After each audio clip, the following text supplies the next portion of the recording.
I'm equally grateful for the commendable attendance of the forum by members of the Council. Although attendance of the annual fora is a constitutional responsibility, I recognize that our fora have to be informative and well organized if council members are to attend in sufficient numbers. For this reason, I also wish to thank our hosts, the people and the government of Sri Lanka that make the use of ICT in our national and corporate planning processes. It is my hope that the new ideas we may obtain from this forum and the discussions that the various presentations will generate will inspire us all to approach the issue of making ICT as a facilitator and enabler in development with new vigor and greater determination. Recent studies have shown that good telecommunications infrastructure help improve national income levels, and more extensive and incentive use of information communication technologies would help to promote national growth and development. By effecting reforms in the areas of ICT, it is hoped to make the benefits of the information age available to remote and rural communities. People all of income levels without gender, discrimination, elderly, people of all levels of education, and all those people who have special needs due to various disabilities. It is for the reason that the government of Sri Lanka has given priority for the development of ICTs. The CTO has helped to raise the international social and economic development in various countries. Participation of eminent persons in this field and delivering lectures at this forum would educate the people of Sri Lanka as well as other member countries to gather more knowledge on information and communication technology. Archaeological research would divulge the development in the social and economic sectors in olden days of a country. Sri Lanka, which has a long history of 2,500 years, In the olden days, communications were made through animals, sound, flags, and fires lit on the hilltop. It is in Sri Lanka. I think other countries also it's the same. The Sri Lankan government, both past and present, have taken important steps to liberalize the telecommunication sector. It was as far back as 1989 that mobile telephony communication was liberalized. We were one of the first countries to do so in the South Asian region. A variety of service providers have competed with one another in the mobile telephonic subsector since that time.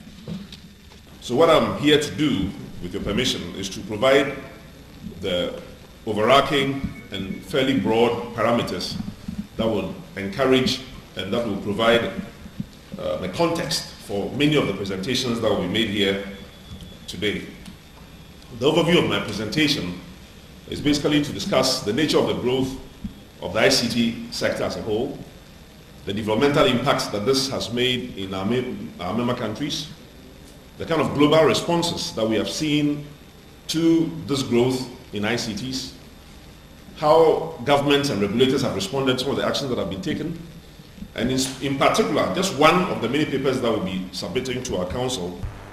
But as to when, then maybe it's something to do maybe within the financial year, but we are in a process of doing it. To publish and to build their infrastructure to allow for e-commerce. How best can the fixed line operators be motivated to keep up pace with the mobile operators with this new super baby that is doing very well? Thank you. The fixed line has been the established operator for all this while history has it. Most probably it's more than 100 years on the ground. The mobile has just been in place for the last, I believe, 6 years. It's about 90,000 lines. You recall, this was also in the address of the CTO chairman. We have to look at infrastructure cost.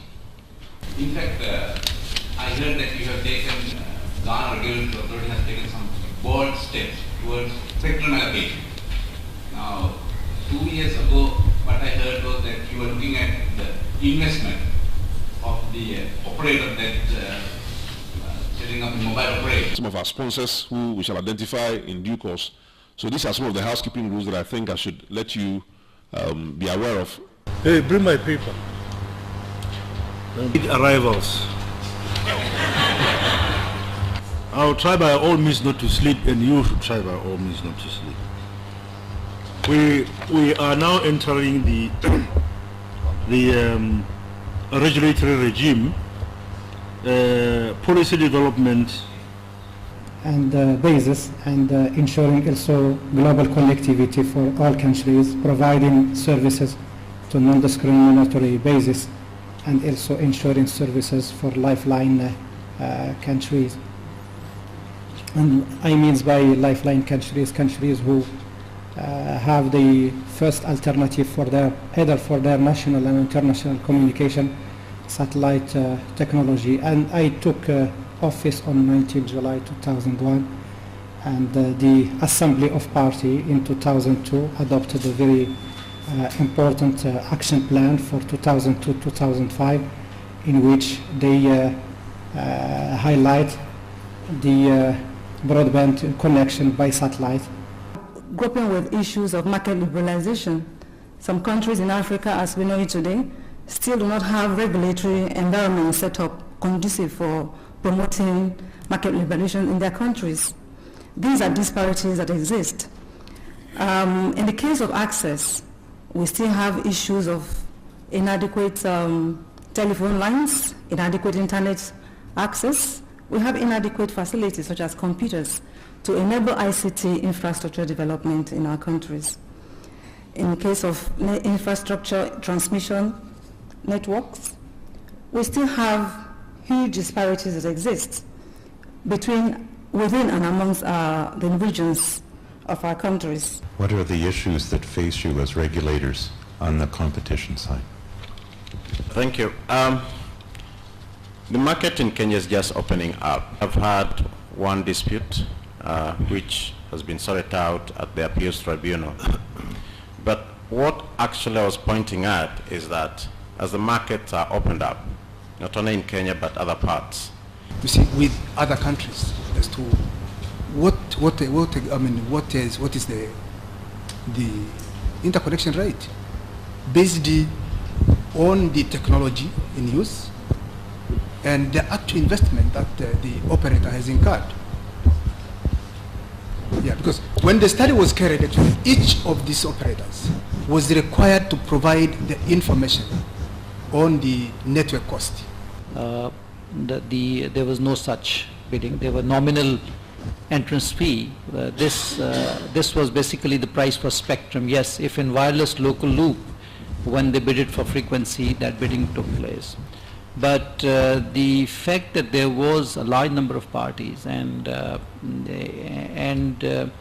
you've also indicated that there is very stiff competition in one of the sectors where even the operators are offering free handsets.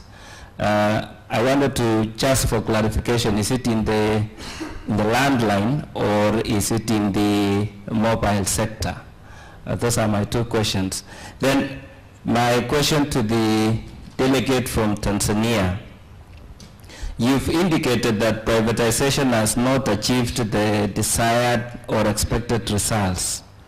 4 operators who were already working, and they were granted licenses at different times without any policy parameters, and in many cases on payment of nominal fee. But the policy which has now been approved, it lays down that whatever price we get through the open bidding for the two new licenses, then the existing licensees whose licenses are expiring in this year and next year, within 2-3 years. Has the name of the presentation has changed several times. Suddenly, finally, we believe that these strange animals actually exist.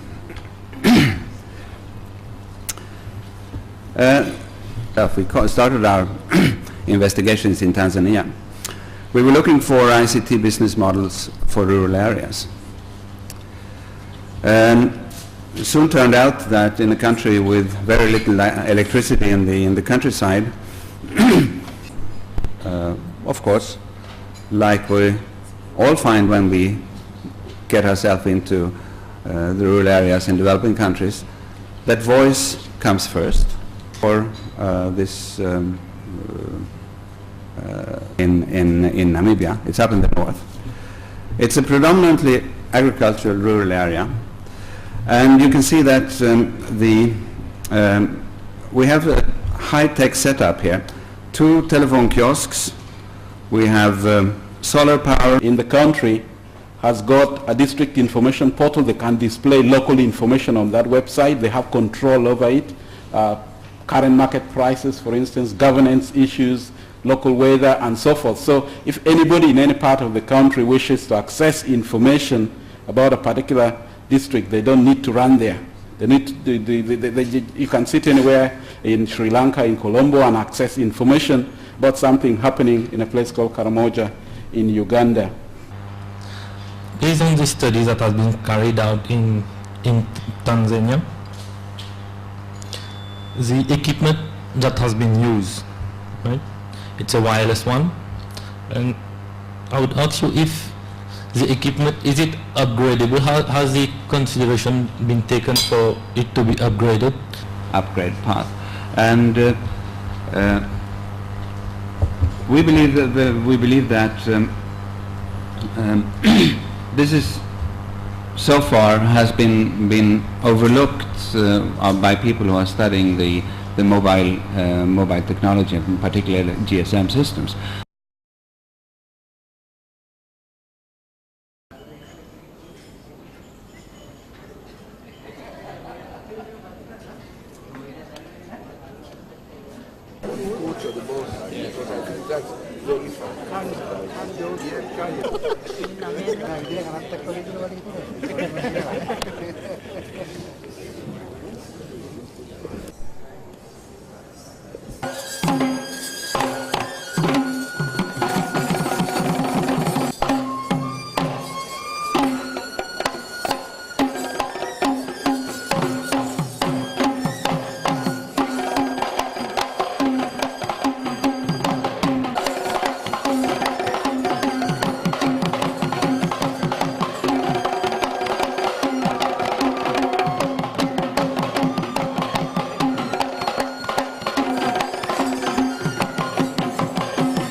That is called Varika Patrol dance.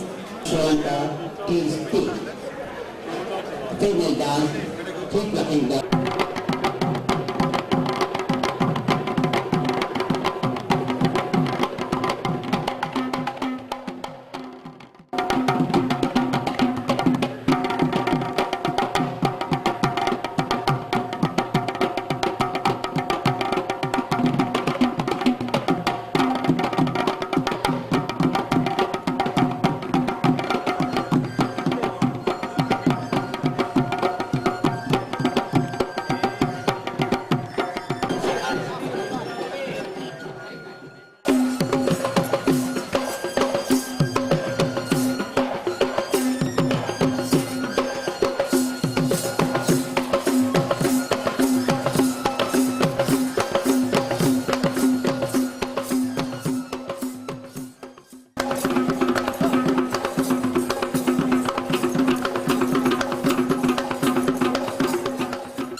About ADSL and cable networks.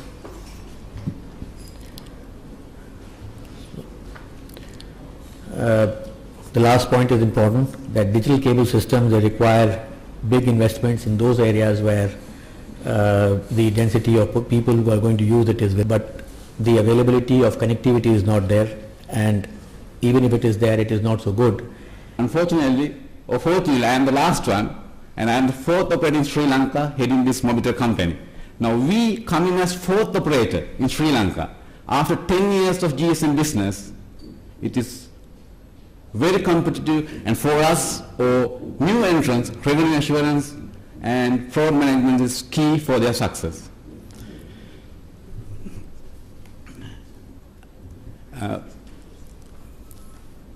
By the way, I also like to think, because this is very important, whenever, as operators, when we meet policymakers or decision makers, they always wanted increase the penetration, increase the coverage, bring the tariff down, give the quality of service, which is very important. The CEO of Dialogue,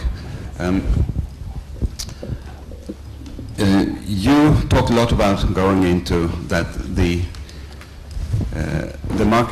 direction of the market is towards lower income segments of the population. This should not apply in South Asian markets. That has been a strong argument that we have put forward. Because some may spend about $60 per subscriber or $120. I think that is the key, how you can invest on capital expenses. And then The second thing, operational expenses. That are necessary to make the satellite cost effective over fiber. Mr. Shea mentioned that there's a minimum number of sites in North America, Asia Pacific, and Europe that would make the... In Asia, like, if you have more than 4 sites, I think it's always good to go on satellite. And maybe in US, because of the lower cost of fiber, right, it's... But I mean, as you know, the prices vary from market to market. A Coke, what you get for $2 or $1 in US, you can get for 6 rupees, 5. Just to show the footprint of SAP in some sample industries, we have over 28 industry-specific solutions for which telecommunication is one of them. In comprehensive solutions for the enterprise, inter-enterprise connectivity among the enterprises, and industry-specific. Talking about the Indian subcontinent, in terms of our market share, we are standing at 57% market share, over 650 customers within SAP as well as the partner community, and we are by far but in addition to that, we have an international consulting group in India which has 150 people, and our global support, active global support of SAP, which provides support globally. FTTH line by the region, Asia is 71%, and Collins optimized fiber for this application is the unique core. To begin with, 25% of the GDP in India comes from the agricultural economy. 59% of the workforce in India is involved in agriculture. They are upper end of the figures on the world average. Notwithstanding that, we have had a rich experience in trying to take communications to the rural sector. To begin with, when the licenses were issued for the mobile service providers, it was made as a condition. Thank you very much. And may I welcome us all to the afternoon session, which is supposed to look at app itself and the best or the various technology available to deliver certain applications.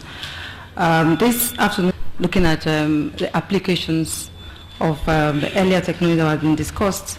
Summary of my speech, I'm going to talk about briefly about ISP licenses issued in Sri Lanka, touch on regulatory and legal issues, ISP's transformation to ICT companies, rural services and today's needs, expansion of operations and focus on new markets and services, and the technology advantage. With Sri Lanka Telecom, they started with 2 MB. Right now the capacity is fully congested, and that has actually created service issues not only for Sri Lanka Telecom customers but also for other ISP customers. We have requested on number of occasions for SLT to increase the capacity to the IX, and of course SLT being SLT has said we are not going to increase the capacity. Instead we are going to offer operators private peering arrangement, which is not something which is efficient. So at this moment it stands at that point. Now in the middle you see this thing about ICT leadership building, and we've already started projects from the Parliament, from the President, from the Prime Minister, and also looking at Cabinet, where are the key decision makers. And what you're saying that 70% of the health resources are concentrated in urban areas. Consequently, 80% of the population is in rural areas. We're trying to deploy ICT to create inequality. Instead of people having to go to the urban area to look for health facilities, we want to ensure that they have access to health facilities from their villages. You must keep applications for farmers and rural areas simple, with educative content, and it ought to be affordable. In 1954, this is our 50th year, and our incorporators were 8 cooperative telephone systems in the United States. The cooperatives were comprised of farmers from 7 states. I am the Vice President of the International Division of NTCA, which was... The university, which is a state-owned enterprise or a semi-government enterprise, had to suddenly increase our numbers of graduates by more than tenfold. So whereas we were producing like 40 honors graduates within the university. As we shall discuss during this meeting, the CTO budget depends for its effective operation on the prompt and complete contribution of its members under the various categories of full country membership, sector membership, and the PDT membership. By making the required contributions to CTO events for CTO affairs from one agency to another within the member country to take all necessary and early steps to make their payments to the organization.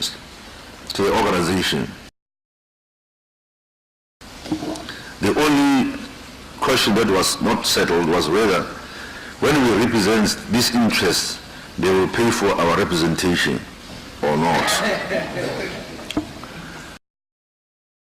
Last year, within which the mandatory contributions of member countries, which used to be £32,000 a year, and which had built within it the prospects for PDT partnership, was separated, and institutions that wish to be PDT partners beginning from April 1st this year are now expected to sign up separately from country membership.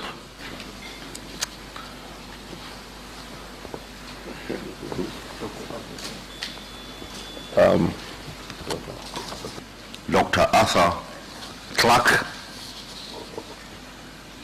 who is a prominent figure in the history and the development of communication. Dr. Clarke hails from England, where he was born in 1917.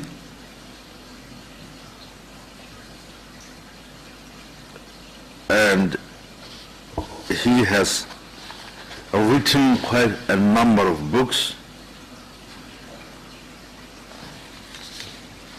He first visited Colombo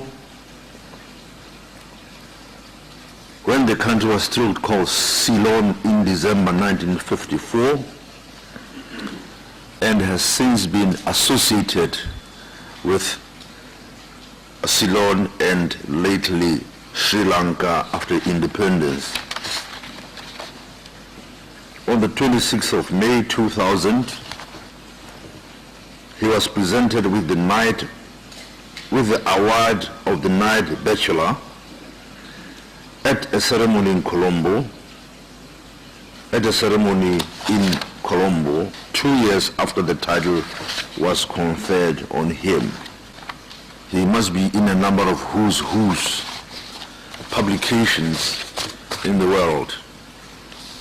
Telephone operator at our village exchange, and I remember waking up one night to the call. I remember something unprecedented. So it was a radio link, of course, in those days. So I had to listen in, but I was promptly told to get off the line. I was stealing their signal. Well, things have improved a great deal since then, and since this here is something I'm sure would interest you, a piece of the original transatlantic cable, 1858. I don't know where I got it from, and I don't know whether the story is true, that some trawler picked it up and they thought it was gold inside, and that was, there'd been a war across between trawlers and cable layers, ever since. Do you have any particular advice for these individuals here on how they should look forward towards enabling communications for their people throughout their countries? Recent developments in this field, but of course, global telecommunications require global control, and that's what this book was about to some extent. And the Security Council and similar bodies, of course, have to settle these matters, and hopefully, when they are written down and engraved in stone, whatever it is.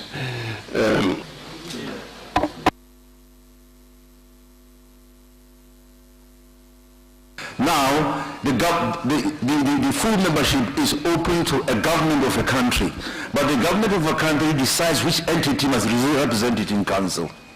That's the situation. I agree with Tanzania. Provides entirely that the regulatory authority of the broadcasting and communication represents the government in all international organizations responsible for communications and broadcasting. Full country membership is expected to be paid by the central government, although in the interim, many countries still ask regulatory agencies or telecom companies to make these payments. So the issue of interim does not exist. We are mandated by the Act, so I think we need to look at it so that whether it's government or regulatory, they have the full mandate. It's not. But if within the country there are laws that says that for representation of international bodies or for CTO, the regulatory agency must do that, then quite clearly the government then transfers that authority to the regulatory agency to actually implement it. Whenever you make such visits to the High Commissioner, please copy your members in various countries so that we can make a follow-up. Otherwise, they will just keep it aside. The central government nominating who should do the payment. So I don't actually see why we should delete that. The council agrees, because we have said yes, that is catered for, that you can nominate, but why do we want to say that we expect that in 3 years' time it will be central governments who will be paying? Membership of countries. Now, when it is a country, they can delegate, and that is an internal matter. I think at council we are looking at the positions of countries, so we should not be going into the detail of who is paying, because I find that this is permeating even up to the contributions, where we are mentioning the paying authority instead of the country. And I'd like to support Kenya, that what we're talking about here is the country. So it's an internal process, how the country raises the funds. And so that is not an issue at this level. So we don't need to actually discuss, how or who pays. So if the country pays, that's it. But I think you should understand it from our perspective, which is the fact that if the budget of the CTO is to be robust and to be able to perform all the functions that, and the proposals and initiatives that you will be reading in the course of this and discussing the course of this council meeting, we need as many members as possible. When they are doing the implementation strategy plan, because they know the market in their various countries, and the parties that can also participate, that's the stakeholders in the stakeholder in the CTO commercial activities. I think they should get these two people more involved when they are doing the implementation. And certain practices of the past are probably no longer possible. Some entities are drawing their own. Are we talking about confidential government policies, or what are we talking about? Because it's not very clear, and I think it's good for us to clarify in this document. To know various estimates and what will go into the cost and so on associated with these, so that if we approve of it, then we know how much we are committing the organization. Budget of the organization, which is one of the last papers that we shall deal with. So generally speaking, it has been a practice, and unless council instructs us otherwise, that the papers do not individually show the cost and human resource dimensions. And in the interest of time, we usually concentrate the whole thing in the budget paper, which will be open for discussion.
If I say you have a beautiful body, nobody can get me.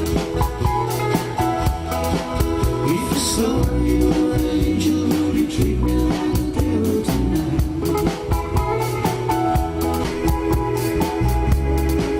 If you said you have a beautiful body, nobody can get me. Great pair of horses, soft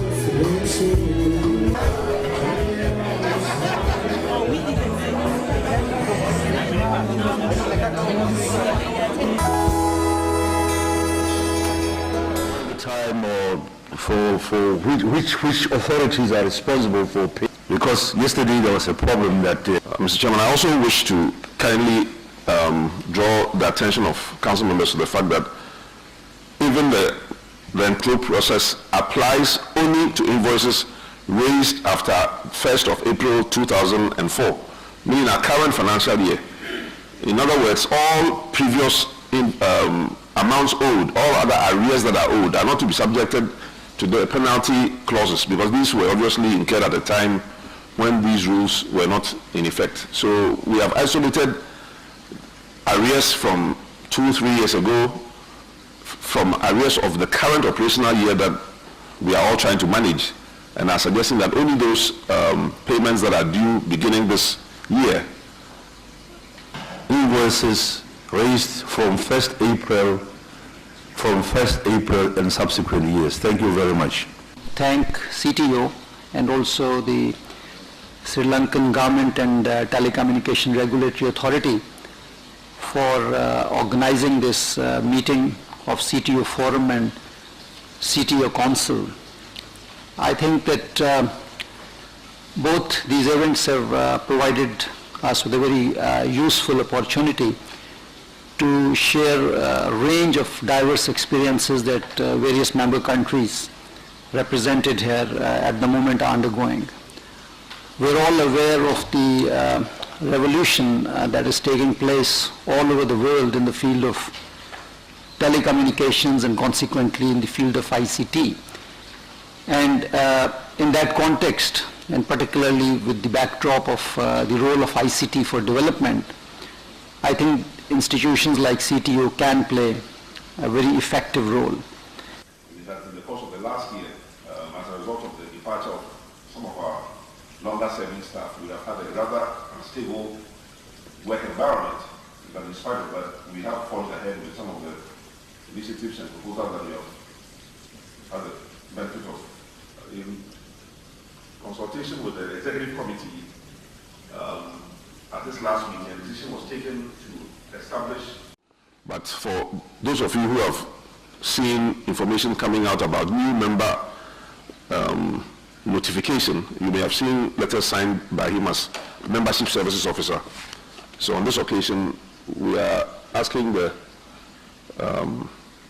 chairman to kindly grant the award that is in the name of the chairman, and which we hope future chairmen of the organization will also see it fit to continue, to Mr. Kojo Boakye. Thank you, Mr. Chairman.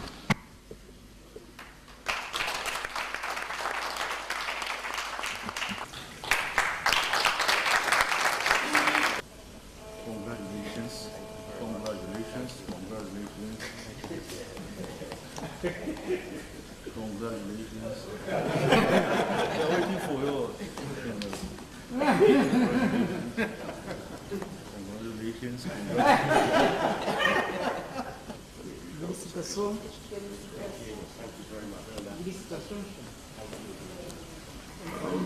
be queuing for this award, and this is the first award of its kind from a new chairman of the chairman of new CTO. This award was supposed to have been done last night at the dinner, but when we tried to do it, we found that most of the seats were empty and we couldn't do it. But of course it was our fault. We should have also warned you that for the position of second vice chairman, the Uganda Communications Commission was nominated by Cyprus and by Botswana, and they were unopposed. So by virtue of the powers conferred on me by the CTO Constitution, I hereby pronounce Uganda Communications Commission as the second vice chairperson of the Commonwealth Telecommunications Council for the year 2004 to 5.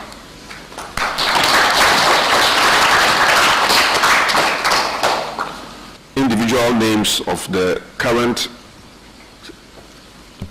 Chief Executive or Director General of the institutions may have been specified under the CTO Constitution.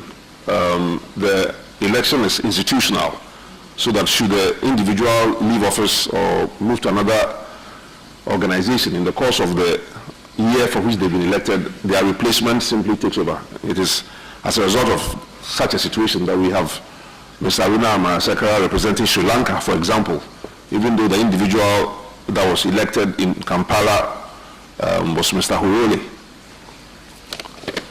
For the position of first vice chairperson, at the close of nominations,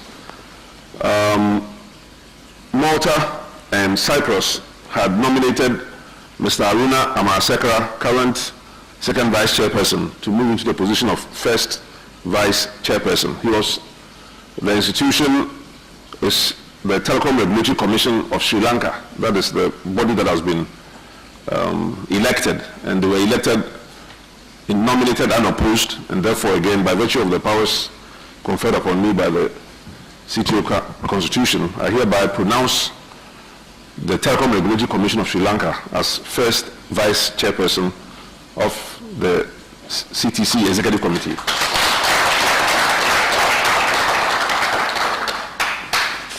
I hereby pronounce Malta, ably represented here today by Mr. Anthony Bono, as chairman of the CTC for the period 2004-2005.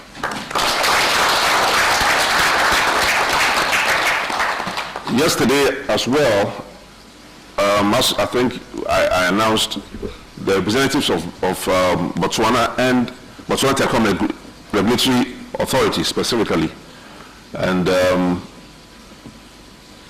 the Trinidad and Tobago Telecom Services were elected as sector member representatives. So at the appropriate time, the chairman will indicate for those representatives of those institutions to take the appropriate seats for the full executive committee of the CTC, composed for the next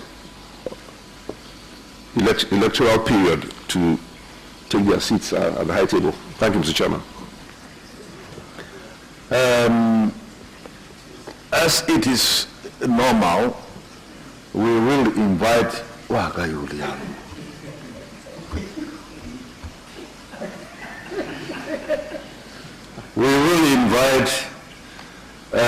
the new chairman. One more thing I had to say, that on behalf of the government and the minister, we have organized some small gifts for the council members and the participants, and I believe it is over there, and I would like to present those presents as well. Once again, thank you for coming, and thank you for electing me and hope you have a pleasant stay in Sri Lanka. Thank you. To give us his remarks, so I'll call upon Mr. Anthony Bono. We have heard, and whereas the CEO and his team are all geared up to pursue a clearly devised strategy, as we have witnessed from the comprehensive documents that had been compiled and extensively appraised as EXCO prior to reaching this Council for scrutiny, I will certainly look forward for your full cooperation to ensure that the CTO will secure a wider visibility in the international arena and to enjoy the full benefits for the multiplier effect arising therefrom. The views expressed by the Minister from Malta during the inaugural ceremony, particularly the expected results by our organization, will form part of my role as Chairman of the Council. Ladies and gentlemen, at this juncture, I like in the first instance express my thanks and gratitude to our host, Sri Lanka, who I must say impressed us all with their warm hospitality, professionalism, and political patronage. I am particularly pleased to see Europe taking the lead as chair, being flanked on the one side by Asia and Africa as second vice. We also have the Caribbean on the executive committee and an old hand, Botswana, supporting us from behind. Thank you very much all. Thank you Cyprus and Botswana for nominating us. We look forward to a prosperous new year. Thank you. With Council and with the CEO as part of a team to take this organization to a higher heights. Thank you. So meeting which will be held next year. Thank you.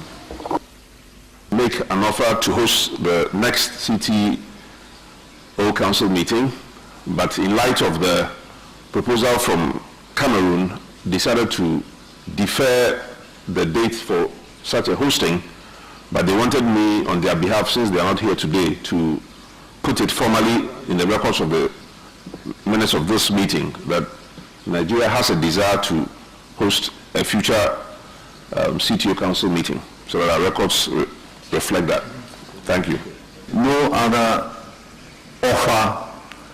I take it that this council agrees to be in Cameroon next year. Is that agreed?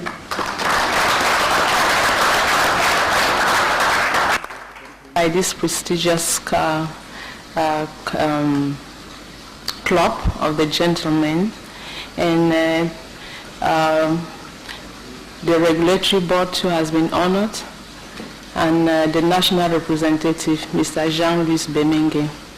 Due to some state matters, Mr. Bemenge could not be with us today, but he gives his support, and he also gives the support to the incumbent chairman, that he's going to do everything possible to see that Cameroon succeeds in the hosting of this, the next council meeting. And the Telecom Regulatory Board in Cameroon, we are also trying to organize an association for regulators in the CEMAC zone. This will also give the Commonwealth Telecommunication the possibilities to penetrate into the non-developing countries. That's the Gabon, the Central Africa, Chad, Burundi, and you name it, to also maybe join in future the Commonwealth Telecommunication as sector members or as members. Thank you, Mr. Chairman. We finished this meeting in very good harmony. We had no problems, whether in the meeting or I did not observe anything outside the meetings. It was all nice, it was all smiles. And with those few remarks, I would like to formally close this meeting, and from a minute after this, Mr. Bono will be in charge of the organization as the new chairperson. I'd like to thank you.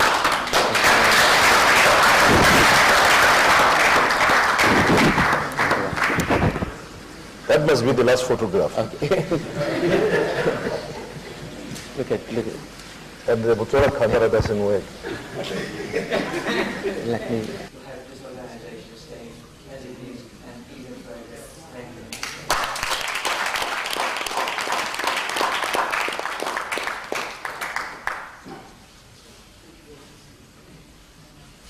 Having said that, yes, thank you very much, and I look forward to see you this evening at the beautiful Mount Lavinia Beach Hotel, and the dinner will be hosted by my Minister, Honorable Minister of Post and Telecommunications.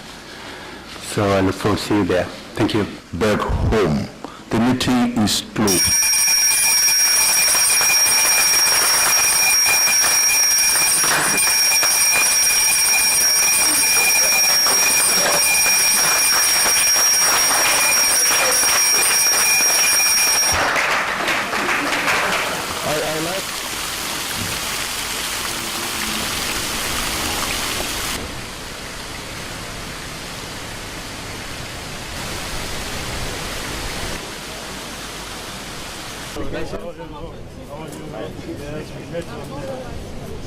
Opening day. Yes. Yes. How are you? Secretary? Yes. No. I was not standing. Really? Yeah. Up-country development. That's the most important.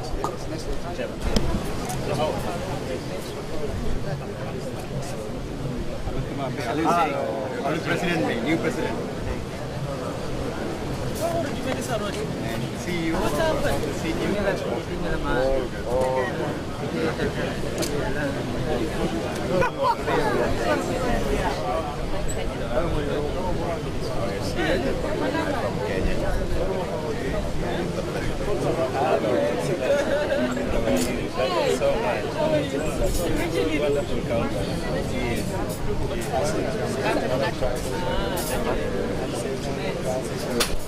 I'm going to the airport after I dish my plate and what time is the flight? Just after midnight. We went out to kill the dollars. Kill the dollars.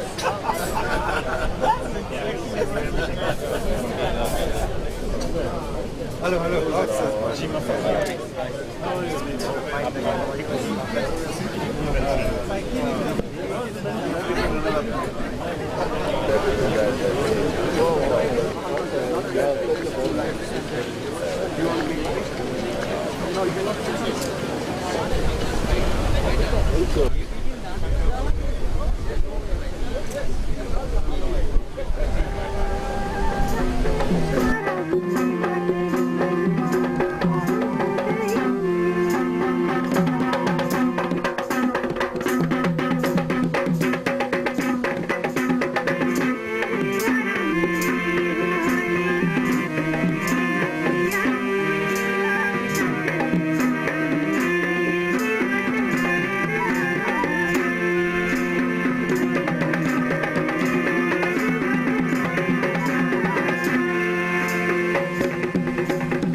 remember you. That's how we remember you in Lagos.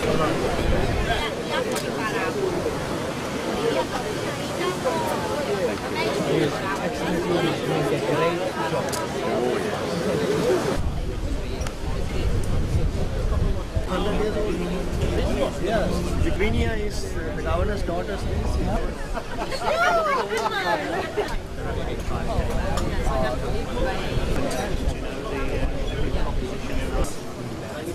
Yes, what?